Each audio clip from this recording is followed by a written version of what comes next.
entendre parler la plupart du temps, c'est par la presse, beaucoup par des concurrents. Ils se disent, mince, s'il y a un concurrent qui s'y met, là je suis en retard, il faut que je m'y mette. Et là, ça joue énormément. Parfois, il y a une personne de la boîte qui est un maker et qui, finalement, en montrant ses pièces à son responsable, le responsable voit les pièces, trouve des choses intéressantes, on parle à son manager et le manager dit, bah, ah ouais, c'est hyper intéressant, pourquoi pas essayer.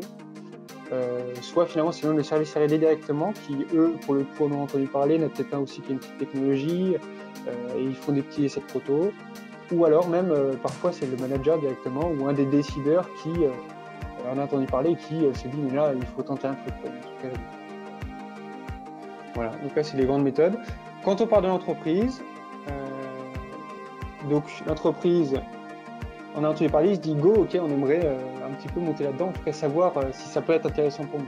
C'est pas forcément acheter une machine, c'est juste déjà, est-ce que c'est intéressant pour nous? Encore une fois, on part du besoin. Quel est notre besoin? Est-ce que j'en ai vraiment l'utilité?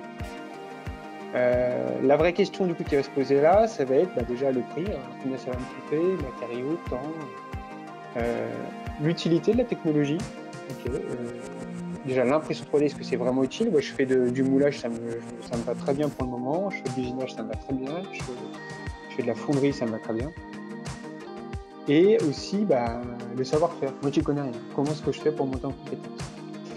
Et donc comme finalement ce sont des TPE, PME la plupart du temps, donc là c'est systématique, ils passent par des organismes de formation, des organismes plus ou moins grands, avec potentiellement, moi ils m'appellent directement, ou alors ils adressent des centres de formation comme F3DF, pour lesquels je travaille aujourd'hui.